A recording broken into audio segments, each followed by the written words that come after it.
Graças e paz, meu querido irmão, minha querida irmã. Quero falar aqui hoje sobre o nascimento de Jesus. Todos os finais de anos nós encontramos debates nas redes sociais sobre se o cristão deve ou não celebrar o Natal. Encontramos pastores, né? Encontramos amigos, teólogos, afirmando que o Natal ele não deve ser celebrado pela igreja evangélica. E quais são os motivos que geralmente eles apresentam? O primeiro motivo é que Jesus não teria nascido no dia 25 de dezembro, portanto, seria uma data falsa. O segundo motivo que geralmente apresentam é que o 25 de dezembro era a festa de um deus pagão, do Sol invicto, portanto, é uma forma de paganização do cristianismo. O terceiro motivo é de que a Bíblia não ordena nós celebrarmos o Natal. E o último motivo é que o Natal é extremamente consumista, capitalista, não tem nada de espiritualidade.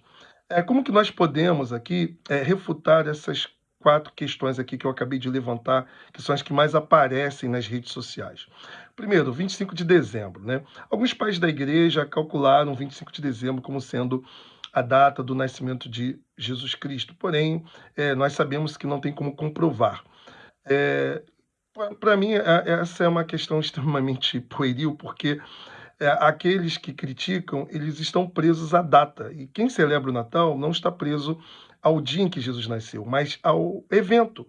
Jesus nasceu, isso que importa. Quando nós não sabemos a data de nascimento de uma pessoa, nós criamos uma data para que possa ser lembrado, para que seja assim então colocado como o dia para aniversário. Então, 25 de dezembro é uma data escolhida, e não importa para nós se foi 25 de dezembro, se foi 28, se foi 7 de janeiro, como, por exemplo, as igrejas orientais celebram dia 7 de janeiro. Então, eu creio que esse argumento é um argumento muito fraco, infantil. O segundo argumento é que 25 de dezembro seria a data de uma festa pagã homenageada, que homenageava o deus Sol, Sol invicto.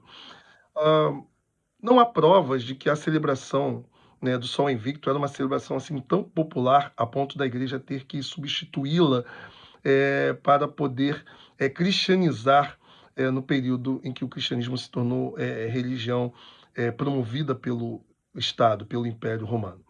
É interessante também observar que essas coincidências, né, elas não simplesmente tiram o valor da celebração cristã. Por exemplo, a igreja, desde o seu nascedouro, ela passou a celebrar os cultos no domingo, que é dia do Senhor.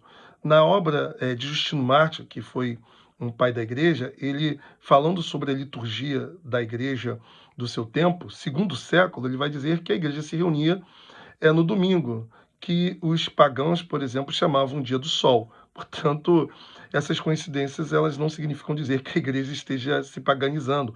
Há muitas coincidências daquilo que o cristianismo acredita com aquilo que algumas religiões pagãs também professam. Eu não vejo essas pessoas que acusam o Natal de ser pagão usando esse mesmo argumento para, por exemplo, criticar algumas práticas que são bem aceitáveis no meio cristão, como, por exemplo, o uso de alianças. Você não vê na Bíblia, por exemplo, ninguém usando aliança de casamento. A cultura do uso de alianças, ela é pré-judaica, ela é pré-cristã, e, no entanto, a igreja ela absorveu de forma muito natural na celebração do casamento, até há um momento em que se ora, né, com as alianças. Outra questão também, a celebração de aniversário. Você não vê na Bíblia as pessoas do povo comemorando o aniversário. No mundo antigo, só quem celebrava aniversário eram as autoridades pagãs, os reis pagãos, os faraós. Na Bíblia, as duas menções que nós temos de aniversário são negativas, estão relacionadas a autoridades pagãs.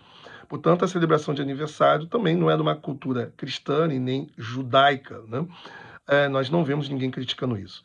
Há um historiador chamado Fustel de Coulanges, quando ele vai falar sobre casamento, ele nos traz uma informação muito interessante de algumas práticas que nós temos no casamento. e que elas têm uma origem pagã, como, por exemplo, o comer do bolo de casamento.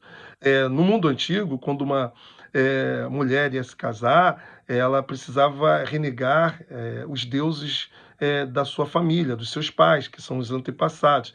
E ela precisava agora fazer parte da família do marido e entrar em comunhão com os deuses do marido. E uma das práticas era comer um bolo, tomar uma refeição que simbolizava que ela estava entrando em comunhão com os deuses do marido. Hoje, ninguém, quando participa de um casamento ou ao comer um bolo de casamento, está simplesmente fazendo algum tipo de aliança ou comunhão com os deuses, né, do noivo. Portanto, as coisas elas vão mudando de significado ou vão perdendo significado. Por exemplo, os Jogos Olímpicos, eles eram jogos em homenagem ao deus Zeus. E ninguém hoje que participa de um jogo olímpico ou assiste está em comunhão com Zeus. Portanto, essa acusação de que a igreja se paganizou, colocando a data do Natal no dia 25 de dezembro, data que era celebrada a festa do Deus Sol, na verdade, se pensarmos desta maneira, podemos dizer que o cristianismo venceu, porque hoje, quando as igrejas se reúnem, no dia 25 de dezembro, por exemplo, não é para celebrar o Deus Sol, ou Tammuz, ou Nimrod, como algumas histórias que nós encontramos aí pela internet. É para celebrar o nascimento de Cristo, do Verbo de Deus que se fez homem e habitou entre nós. Portanto, houve uma vitória do cristianismo sobre o paganismo. No entanto, academicamente, essa argumentação ela não é muito aceitável pelo fato de que não é consenso acadêmico. Você tem, por exemplo, a Igreja do Oriente, que celebra o Natal no dia 7 de janeiro. Ou seja, qual seria o Deus celebrado no dia 7 de janeiro? Na verdade, nós encontramos uma parte significativa do cristianismo não celebrando no dia 25 de dezembro, e celebrando o Natal, junto com a festa da Epifania, que é a manifestação de Cristo aos magos do Oriente. Portanto, é temeroso bater um martelo dizendo que essa é a única interpretação do dia 25 de dezembro. Você tem a possibilidade, sim, de muitos cristãos terem chegado a essa data por conta de algum cálculo. Você tem a possibilidade da ressignificação, conforme eu já expliquei aqui, não existe problema algum, porque se houver problema, a gente vai ter que também abrir mão de quase todas as coisas que nós temos de cultura, principalmente religiosa, e você tem essa possibilidade simplesmente de ter sido uma data escolhida dentro exatamente de um calendário que a igreja ela foi construindo ao longo dos séculos. Outra questão também é que a árvore de Natal era uma árvore pagã. Na verdade, algumas provas, né, vamos assim dizer, documentais, apontam para o inverso. Ainda que no paganismo havia a cultura do culto às árvores, enfim, você vai encontrar a árvore de Natal associada a uma prática da igreja evangélica alemã, né? Ou seja, lembrando a árvore da vida e Cristo como fruto da árvore da vida, e não aquela árvore ligada, né, aos deuses pagãos. As primeiras gravuras em que aparecem as árvores de Natal, elas estão associadas a Lutero, reunido com a família, louvando o Senhor no Natal e uma árvore de Natal à mesa. A outra questão é a guirlanda também, ou a coroa de advento. Ah, é pagão, você está abrindo brechas espirituais. Na verdade, a coroa do advento foi criada dentro de um contexto evangélico alemão também, né? Onde você tem as velas como uma forma de ajudar didaticamente as crianças a entenderem que o Natal está se aproximando. Portanto, nós encontramos na internet muitas invenções, muitas coisas que não têm fundamentação histórica ou não têm consenso histórico. Outro argumento que se utiliza é que não está ordenado na Bíblia, mas veja bem, não está ordenado na Bíblia, por exemplo, celebrar aniversário de igreja, e, no entanto, as pessoas celebram, né? Não está ordenado na Bíblia tantas coisas que a igreja faz, né? E que, de certa maneira, não é contrário à Bíblia.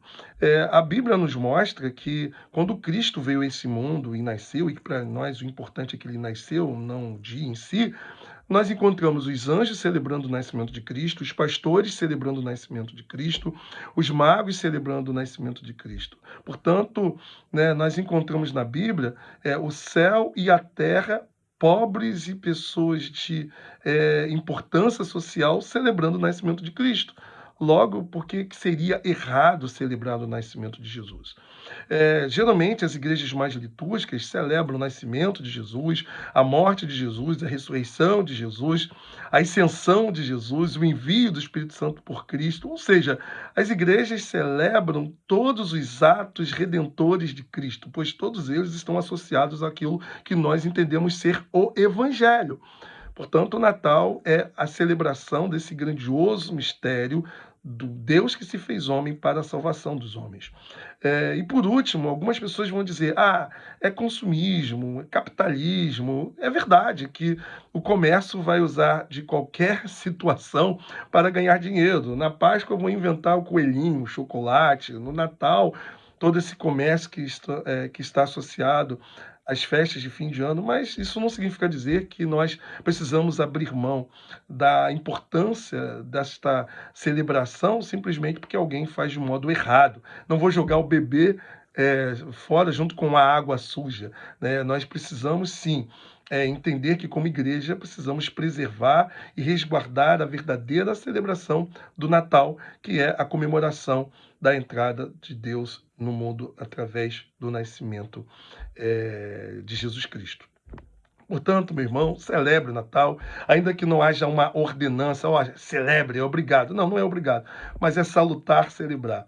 É coerente celebrar, pois o céu celebrou, pois os pobres celebraram, pois os ricos celebraram, pois nós devemos celebrar sempre os mistérios de Deus para a salvação do homem.